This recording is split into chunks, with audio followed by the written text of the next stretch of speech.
Proudly presented by Pence Homes and part of the Hitting the Hardwood podcast network. This is Lynx Happy Hour. Yo, what is up? And welcome to this episode of Lynx Happy Hour. My name is Terry Horstman. I host the show. Today is Friday, September 5th. Recording this in the late afternoon. The Lynx dropped a game in the desert in Las Vegas last night to the Aces, 97-87. And people have thoughts about it. I don't. This is a hard stat or reference to look up, but I don't think I've ever seen more discourse immediately after one game where one team had absolutely nothing to play for. I'm not surprised. You know, this is sports content as we know it in year of our Lord 2025. But it's crazy that, you know, the Lynx clinched the number one seed for the WNBA playoffs back on August 30th. And a lot of people decided that, oh, this random game on September 4th is going to determine my MVP vote. Just odd behavior. But to each their own. I'm not going to hate. The Lynx did lose 97-87. Asia Wilson was phenomenal last night. We'll get in to last night's game, and I'll talk about the Wings game too a little bit. And just we're in award season. The gifts and the propaganda machine is in full force across the league. Starting to receive, arguments and materials to start swaying voters for things, not just MVP, but defensive player of the year, rookie of the year, all rookie team, all WNBA, all defense, all the goodies, all of them. So it's an exciting time of year. Really looking forward to getting into that a bit and seeing where all of this stuff goes. I am excited to be joined by my colleague at the Next, Kelly Johnson, who covers the Aces for us and does a fantastic job doing so.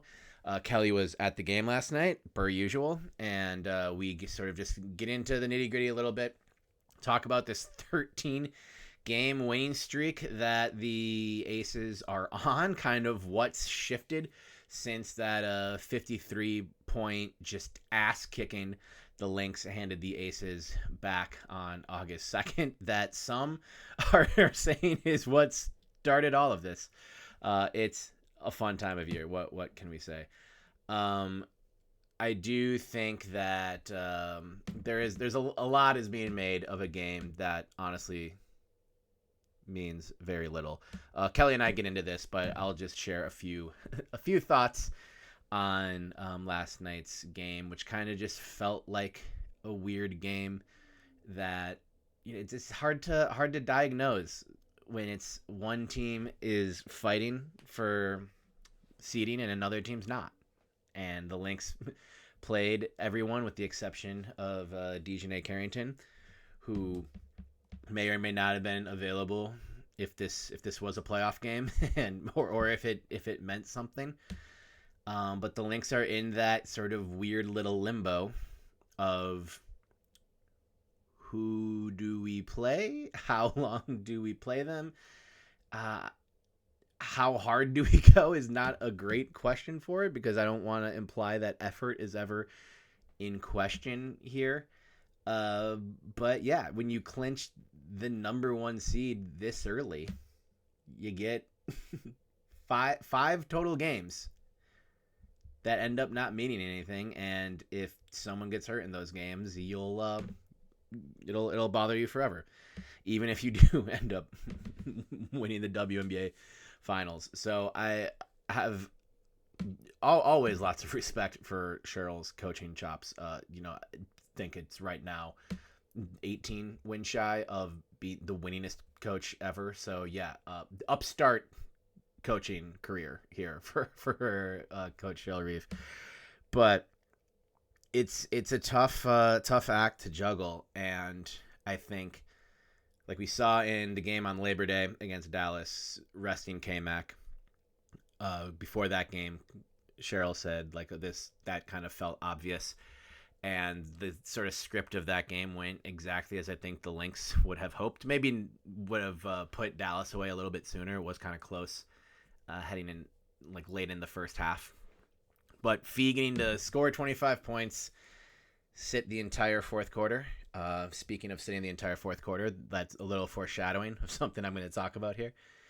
And you kind of just hope that you can do something similar in Las Vegas against a much better team, a much healthier team. And of course, that's just not the way it worked. And it wouldn't have surprised anyone if this Lynx team had, gotten this one across the finish line, or if the defense had woke up at a point to take advantage of the hot shooting night that they did have in Vegas last night. But the Aces needed this one, try to, clinch home court through the semifinals. It's a lot to play for. And it kind of, in the fourth quarter, it sort of just felt like there's one team that has everything to play for and another team that has nothing. Again, not to question any effort whatsoever there, but the Lynx just need to keep this boat moving without rocking it too hard. And now you've got games against the Valkyries, Fever, and Valkyries, who Valks clinched their spot in the playoffs last night as well. Congrats to everyone in Ball Hollow. Very, very exciting. Great story. First expansion team in league history to punch a ticket to the postseason. That's awesome. They still got seeding to play for. Fever haven't clinched anything yet. Also got announced yesterday. Right, it got announced right as it was during the Lynx pregame press conference, which was the normal type of pregame press conference. Probably lasted about 10 minutes or so. We didn't get to questions on Zoom. And afterwards, I was just, I wasn't looking at my phone because it was recording the sound, and my phone had been blowing up. And all of the texts were about Caitlin Clark and Jalen Carter. Not for anything related, but just Jalen Carter getting ejected from an NFL game before there had even been a snap in the NFL season. And at that exact same moment, Caitlin Clark being announced as out for the remainder of the season and the postseason. It was just one of those sports matrix moments, man, where so much shit happening at the exact same moment. But yeah, how did I even get here? I don't know. But anyway, so the Fever are in a bit of trouble, but are still in the 8th spot. So like Stephanie White coach team, they're not quitting. And these next 3 games that the Lynx have, you'll want to do the same thing to keep the train moving in the right direction, keep that momentum going, and not rest too much for playoffs and have to wake up. But I think that worry is maybe a little overblown. Earlier this week, or maybe it was last week. It was last week. Cheryl was kind enough to share a story of the 2001 Charlotte Sting versus Cleveland Rockers, where the Rockers ran away with the Eastern Conference that year. I can't recall exactly what point they had the 1 seed locked up. It was, seeding by conference back then. So there was seeding 1 through 4 in the Eastern Conference, seeding 1 through 4 in the Western Conference. And the Rockers were the number 1 team in the East by a bullet.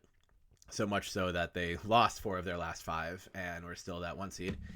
And the Sting, who were 18 and 14, came in, hit the Rockers on the mouth, eliminated them in the first round. And they did the same thing to the New York Liberty in the next round. And Cheryl Reeve was an assistant coach on that Charlotte Sting staff. So Cheryl obviously has forgotten more about basketball than most people ever know, and has seen a lot. So I'm not worried. Whatever she decides, or whatever strategy they employ here, it's going to be fine. And I went back and I looked. It didn't really seem like there's too many, box scores in that Rocker season. If you go game by game on Basketball Reference, which is a great way to spend a few hours. You can fall into any rabbit hole on that site and just have a blast. Uh, didn't look like that a bunch of big guns had been sitting, and I don't think Cheryl will do the same thing here. I do think the fear, just the overarching fear of this, people are just a little too scared about it. The Lynx are undefeated in games this season with 4 days of rest or more. In 4 such games, they are 4-0. They're also undefeated coming off back-to-backs. 3 back-to-backs, and they have won all 3 of the second half of back-to-backs. A funny thing about the Lynx, when you start looking at different types of records, is the record is always really good, no matter the metric. So as long you just want this team to be healthy, it's going to feel like such a long week before the playoffs actually start. But we'll get there, Lynx fans. We'll get there together. It's just one more happy hour, and then we're in the playoffs. Next Friday, it'll be officially playoff season. This is like the part of Muppet Christmas Carol where Kermit sings, "There's only one more week till Christmas. One more sleep till Christmas," sorry. And I would sing that right now, but I care about you too much, listener, to subject you to that. But after all, there's only one more sleep till Christmas. After all, there's only one more week till playoff edition Lynx Happy Hours. Let's go. We made it. I'm going to get into my conversation with Kelly Johnson here in just a second, but I do want to touch on this MVP discourse that has emerged from last night, where you've got the Las Vegas Aces beating the Minnesota Lynx 97-87 to improve to 1-3 against the Minnesota Lynx and 27-14 on the season. An absolutely incredible 13-game winning streak. And MVP candidate and 3-time MVP A'ja Wilson, if you ask some people, took the MVP from Napheesa Collier officially last night. A'ja was amazing. You'll never get any A'ja Wilson slander from this podcast, this podcaster / writer.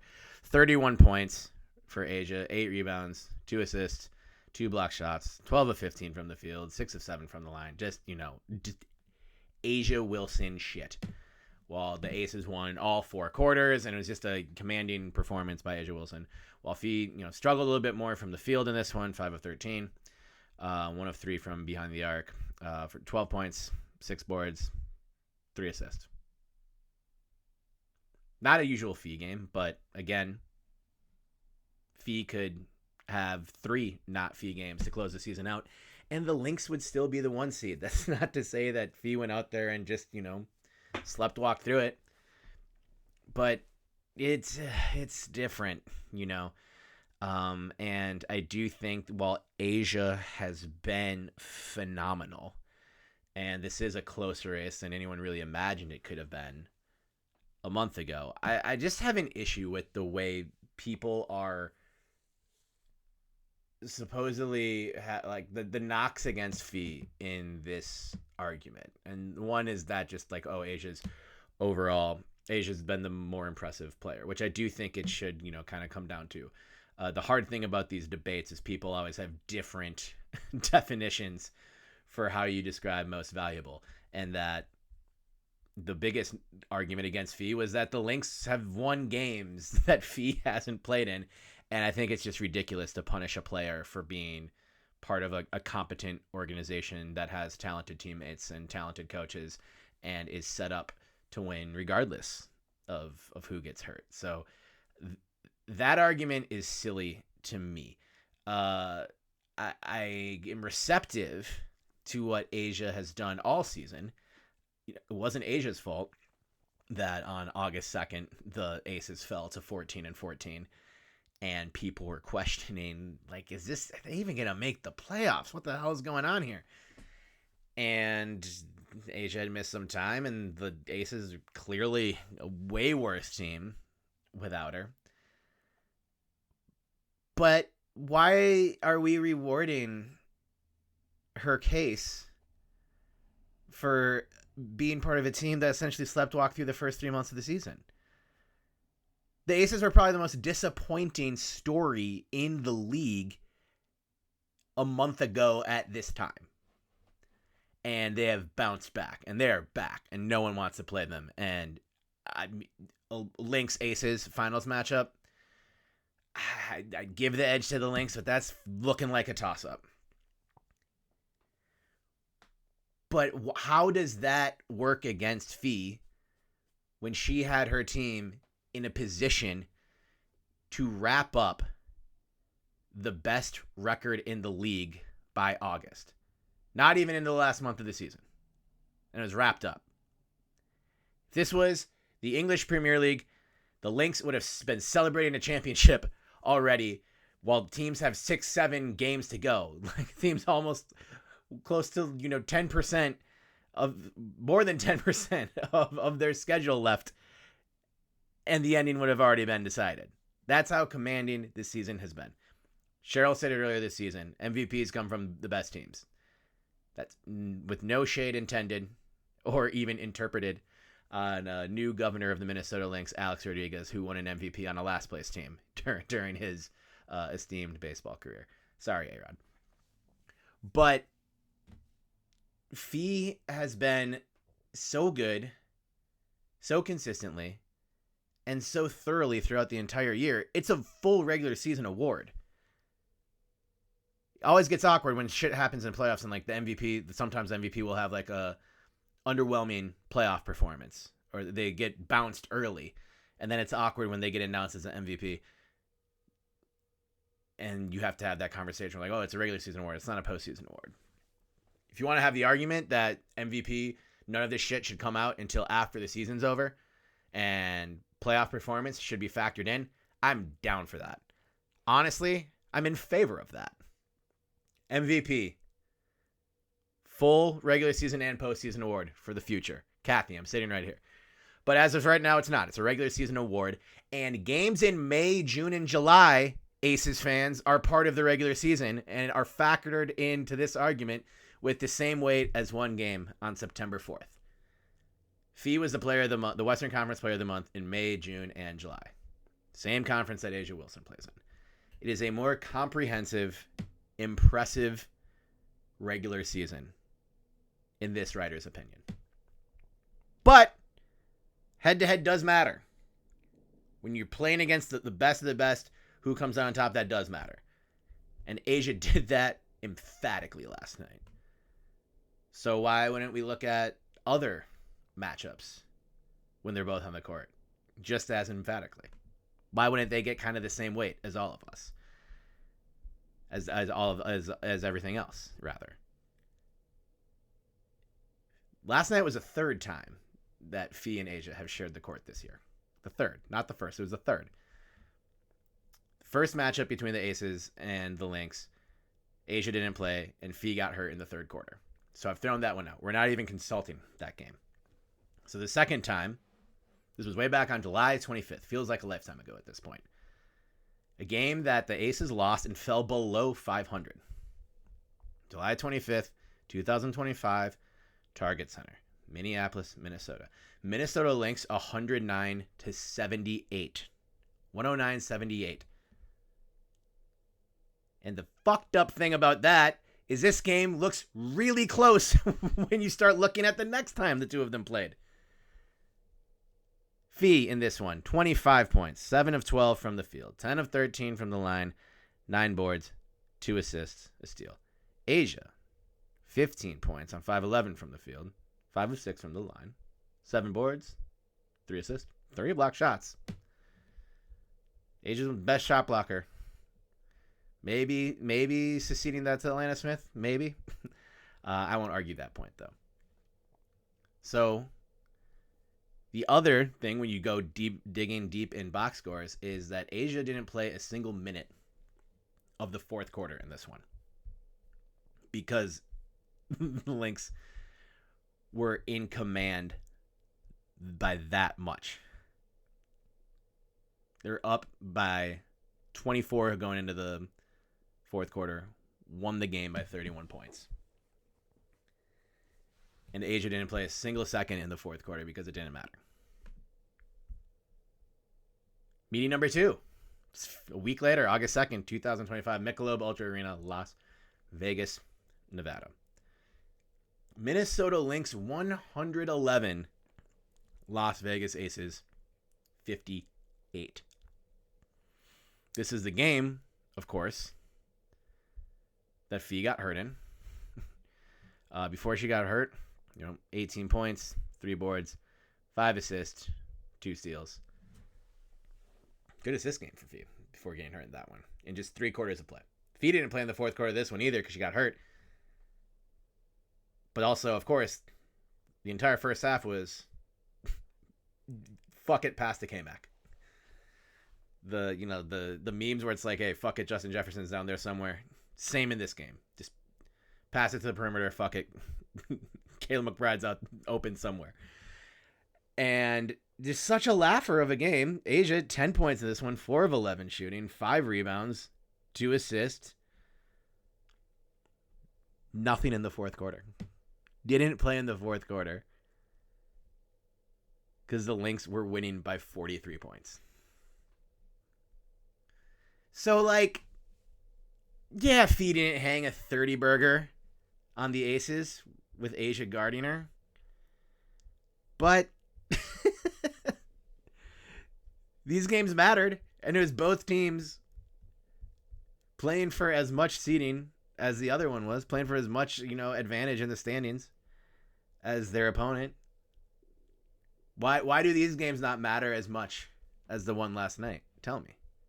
Why is this game weighted more? I'll tell you, it's recency bias. Obviously. Come on, Terry. You're smart enough for that. Not most things, but you're smart enough to know that. So, while Asia's been incredible, I just can't take away the award from, the player that put this team in position to be as dominant, emphasis on dominant, as possible. That doesn't mean they're going to win the championship. Doesn't mean anything from here on out, but in all the convoluted ways you can move the goalpost and statistics and everything in debates like this, looking at it from 30,000 feet and considering the entire body of work and who is at the top of their game for the most part during this entire body of work, it's not that close to me. Call me a homer if you want to. I don't give a shit. I just don't think it's that close. I'm sorry. And Alyssa Thomas has had a phenomenal season as well. Players have phenomenal seasons. It's hard to win these awards. It's not easy. There's only one of them who gets it for a reason. And I think if you look at the impact they've had and the results that have been produced from that impact,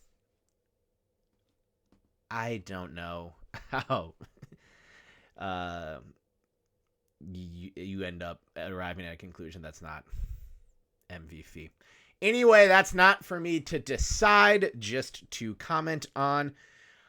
And yeah, shout out to the Phoenix Mercury and the Connecticut Sun, whose gifts / propaganda I have received in the mail. The Connecticut Sun sent us cookies, you guys, and a cool t-shirt that I will work out in.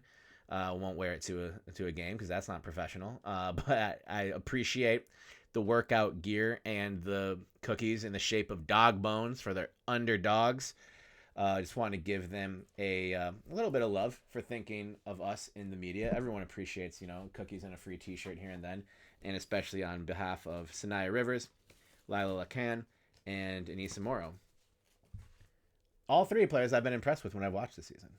So we'll have to see. All rookie chips are going to fall where they do, but appreciate that. And the Phoenix Mercury gift, I just got this, and I don't know what these are called. It says Image 3D, Imago 3D. These are the things you had this when you're, especially if you're a kid, like the 3D binoculars kind of, where you put it on, and then I know this is an audio medium, but you hit the lever and it makes this sound.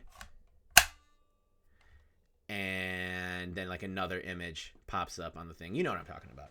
So they had that on behalf of Alyssa Thomas's case for MVP, which you didn't win my vote with it, but you won my appreciation, and I'm giving you a shout out for it for here.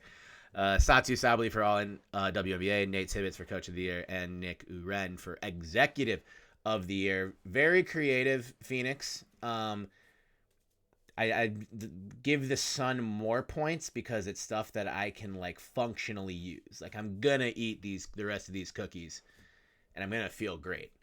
Like I'm gonna ride the Peloton in this shirt, and it's gonna get the job done. I'll give my nephew this, and he'll think it's cool.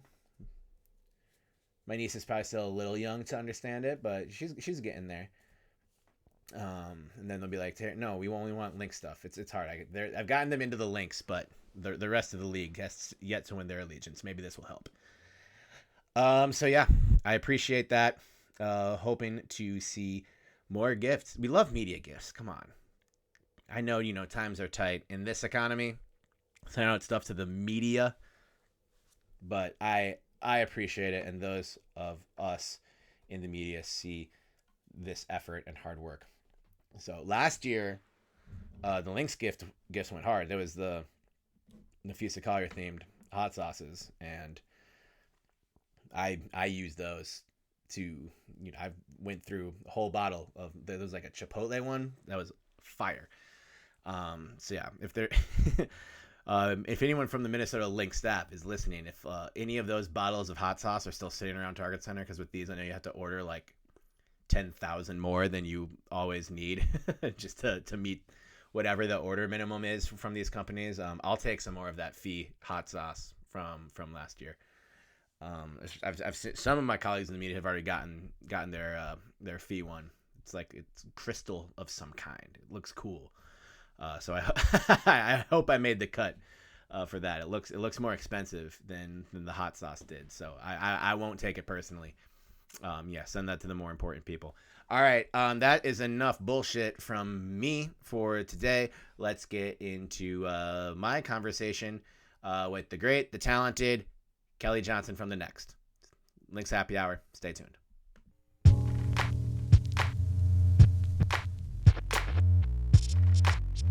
This episode of Lynx Happy Hour is brought to you by Pence Homes. The team at Pence Homes has experience working with first-time home buyers, folks selling their first home and buying their next place, to people looking to downsize. With the best tools, technology, and trusted vendors to help with any home project, Pence Homes is a top choice for buyers and sellers. For more info and to set up a time to meet with Nate and the team to talk about your home buying or selling needs, visit PenceHomes.com. That is Pence, PentzHomes.com.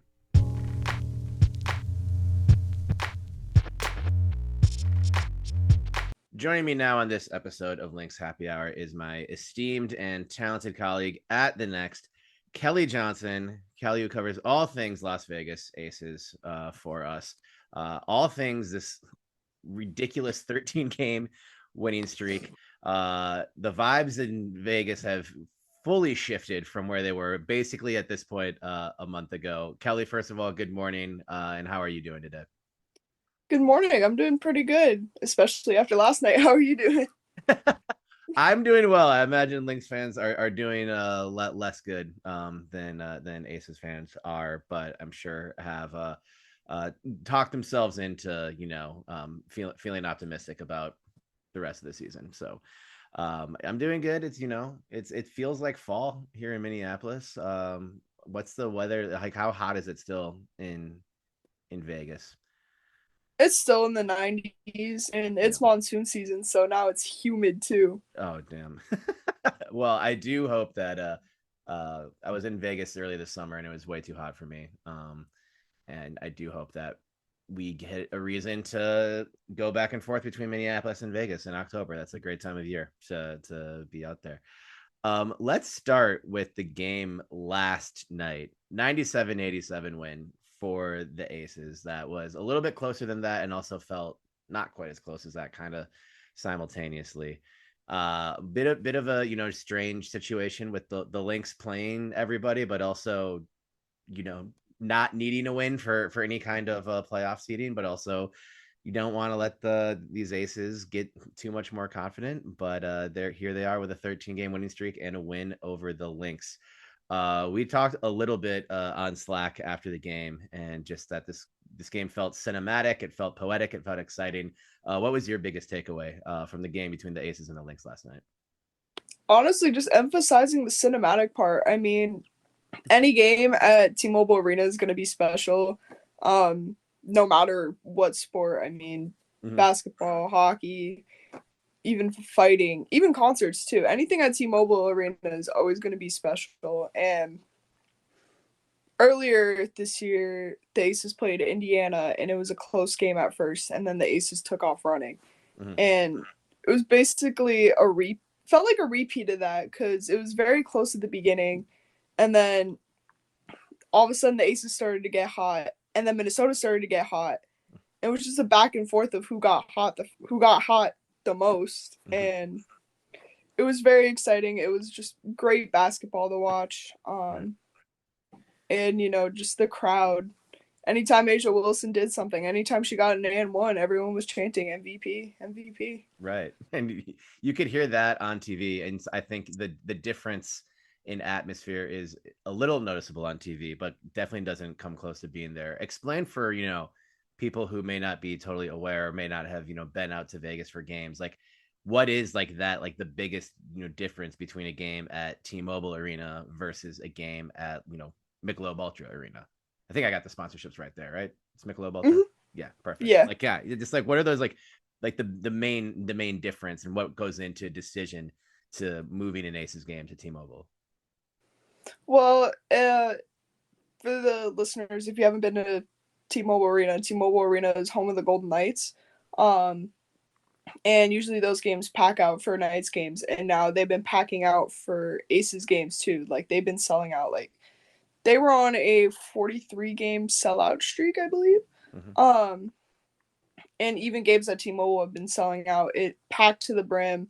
Almost every game at Michelob Ultra is sold out, but to have that extra upper bowl, Sure, and like the sweet sections sold out too, um, it just enhances the atmosphere that you see at Michelob Ultra mm-hmm. and makes it 10 times more prominent. Right. What's like kind of what's the like attendance capacity jump from Mick Ultra to T-Mobile Arena? I think T-Mobile Arena is around 20,000 people, and then Michelob Ultra is 10,000. Okay, nice. Yeah. Well, I mean, I'm guessing this won't be the last time that we see these two teams playing at T-Mobile. How important did this game feel for the Aces? I mean, that's silly to ask. They're in a dead heat with the Dream and the Mercury for trying to lock up that 2 seed and ensure home court through the semifinals. But just even with this win streak started immediately after a 53-point loss to the Minnesota Lynx.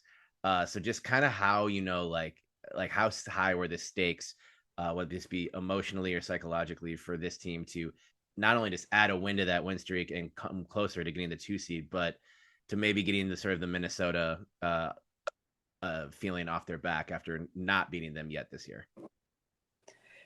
The stakes were very high. Last week I talked with Melissa Smith in practice, and she said, after that game, they went into every game with that chip on their shoulder, and especially this game, and they wanted to prove to the world that, they could take down a number one team. And especially after the rough start, the 14-14 start, they've shown incredible resilience, and that's Becky said last night in the press conference that like that resilience, that's what makes a team a great team, that you can take the punches. If you go down, you get right back up, and that you can throw the punches back. And I think it also showed Minnesota that they awoke in a demon, honestly. Right. Yeah, that's kind of the discourse of the hour is if the Lynx are going to come to regret beating beating the Aces by 50 some points. So when you're hitting shots like that, I don't know if they could have missed shots in that game way back on August 2nd if they tried. Kind of like from like an X's and O standpoint, kind of what did they do anything different against the Lynx like offensively, because this was a game that, after the game, Coach Reeve talked about, like it kind of felt like a wasted offensive effort. Like the Lynx were pleased with the looks they got. They're obviously shooting pretty well from the field. This was, just kind of one of those barn burners of just incredible shot making going back and forth. But offensively, are there any huge differences between the three games we saw? I guess, we'll can think of this like kind of the second and third games, because in that first one they didn't have Asia and the Lynx lost Fee, and just a lot of things were different. But in the second and third games, it was still mostly full strength for each team.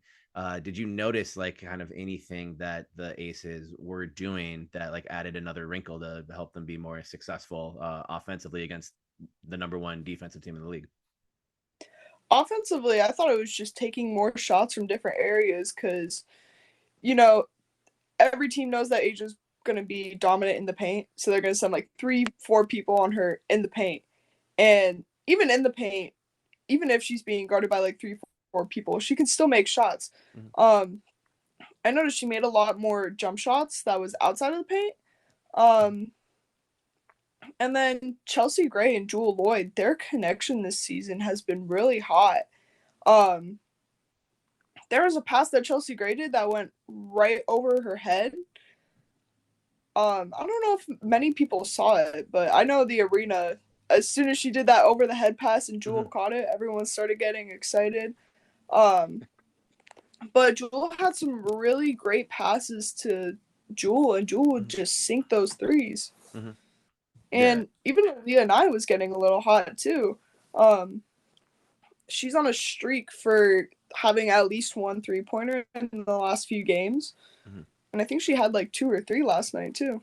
Right. That's a far cry from the 0 for 10 night that Jewel Lloyd had against the Lynx earlier this season, which, I mean, number one defensive rating or not, you can't really bank on Jewel Lloyd having another 0 for night. So, yeah, I think that's a matter like what you said, this kind of diversifying the shot selection a bit, and also they're going to hit more shots than they were earlier this year.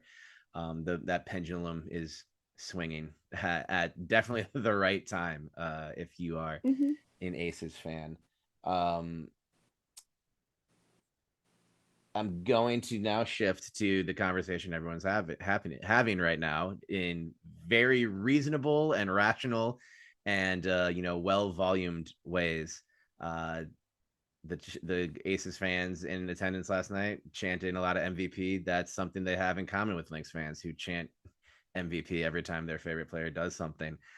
We now have a pretty compelling race on our hands. So Kelly, I think I know which way you're leaning in this debate, but let's make the case for Asia here, or let's allow you to make the case for Asia here. Please don't kill me, Lynx fans. We'll probably have some Aces fans listening to this one too, but what have you seen, especially over this, like last month, but all of the ways in which Asia, who's already a 3-time MVP, manifest in this run for Las Vegas? I mean, multiple 30-point games, hitting the only 30-point and 20 rebound game, multiple double doubles. It's hard to be quiet about that. Mm-hmm.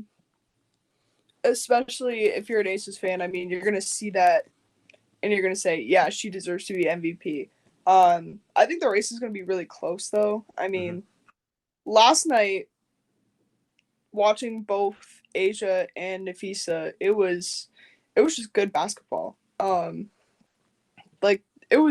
They're both really skilled players. I think it's going to come down to the wire. I mean, like, it's going to depend on how their playoff runs go. Because if Asia has more 30-plus point games, they play Chicago for the next 2 games and then LA for the last game. So it could happen. But if she has more 30-point games, and maybe another 30-point, 20 rebound game, I think that'll settle her case. Sure. And if Nafisa just keeps being Nafisa, it's just going to settle her case. Right. Yeah, I think it's just hard because it's awkward for the Lynx. Like I was kind of wondering last night, like, okay, how long is Cheryl gonna run with everyone? Because it's a very competitive game against two really good teams. You want to win this game, but especially early fourth quarter where like the Aces kind of were making a run, and I'm like, if someone like tweaks anything here, like Mm-hmm. we're never gonna hear the end of it. We're gonna have to like look back on that, for like the rest of this season. So I thought, the game the other night when the Lynx played the Wings at home, if he was able to score 25 points by the end of the third quarter and then sit for the whole fourth quarter, that's obviously kind of the ideal situation if you're her coach and want her to keep building her resume for the MVP award, but also get that rest for the playoffs.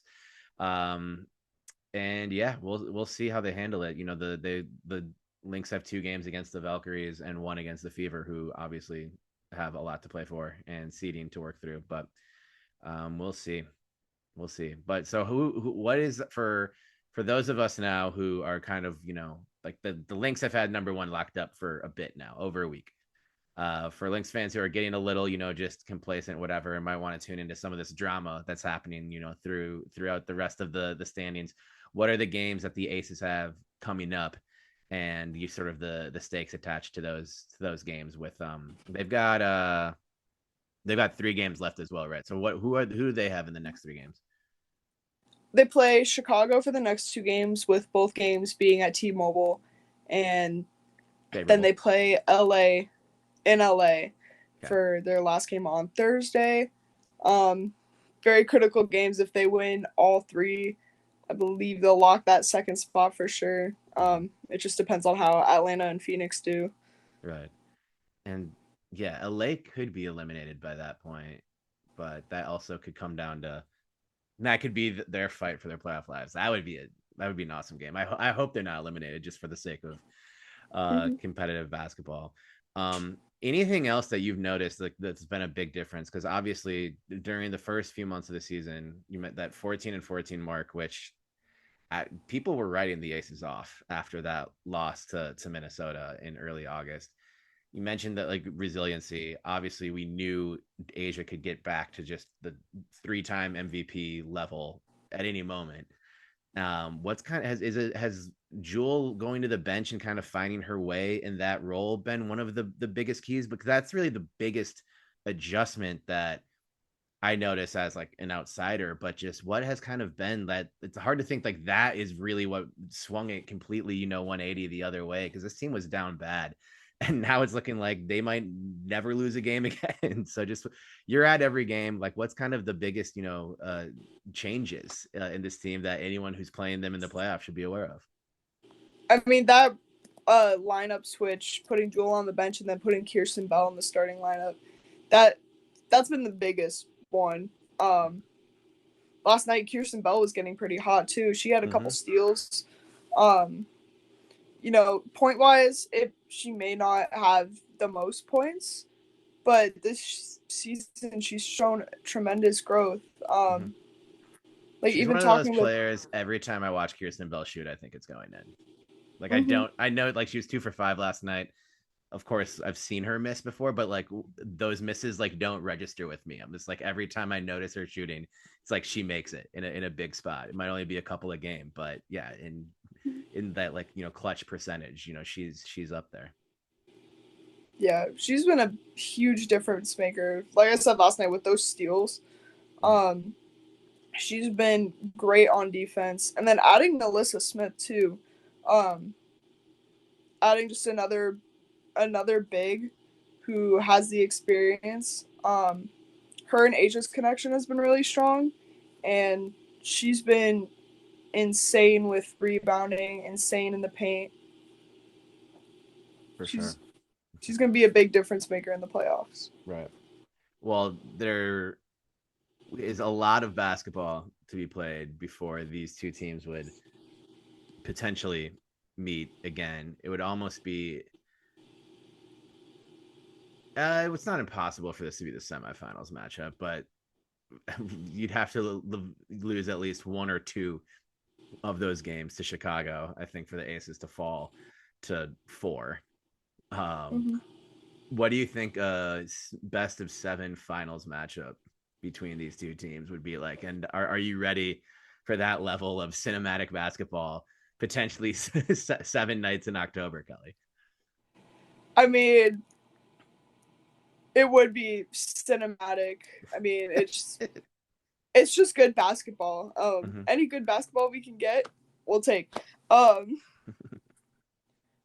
if it's a finals matchup, goes to game 7, it would definitely go to game 7. It would definitely be a very, very much come down to the wire. It would be a very close game. Honestly, I think last night was very unusual for the Lynx, so I think the Lynx would probably take it. Okay. Right. I mean, Natisa got really hot last night too, towards the end. Right. And she's another player you can't really let get hot, right, or else she'll just take off running. So. Right. She is eyeing that 6th player of the year award. And I know media ballots went out today. So these award debates that are always, super productive and great uses of everyone's time are only going to, get even higher. But yeah, I think that would be a lot of fun. And, 2 big arenas that, are incredible atmospheres when they're full. Got to get there first. But Kelly, thank you so much for joining me. And I think, you predicting that the Lynx would still win the finals will earn you some fans among the listenership of this show. So where can people follow your work? Where can they follow you on social? Beyond obviously the nexthoops.com/aces is where all of Kelly's great work covering the Aces goes up. But where else can people go to follow you and support your work? Well, I don't have Twitter, or Good X. I gotta save my sanity somehow. Exactly. But I do have TikTok, which is just Kelly Rose. And then you just got to make sure to make the E and X. Right. Just because people take the ones with the vowels. It's crazy. And then on Instagram, I have Kelly Rose Sports. Same thing. Swap the E for an X. And that's where I do post a lot of my sports content, whether it's basketball, football, hockey, racing. Right. So. Emphasis on sports. Yeah, Kelly does it all. Give Kelly a follow. Kelly Rose Sports. Kelly with an X instead of the E. And yeah, I'll link to that in the show notes as well too. Kelly, thank you so much. Have a great rest of the day in Vegas, and maybe I'll see you during the finals. Hopefully I'll see you during the finals. Thank you for having me.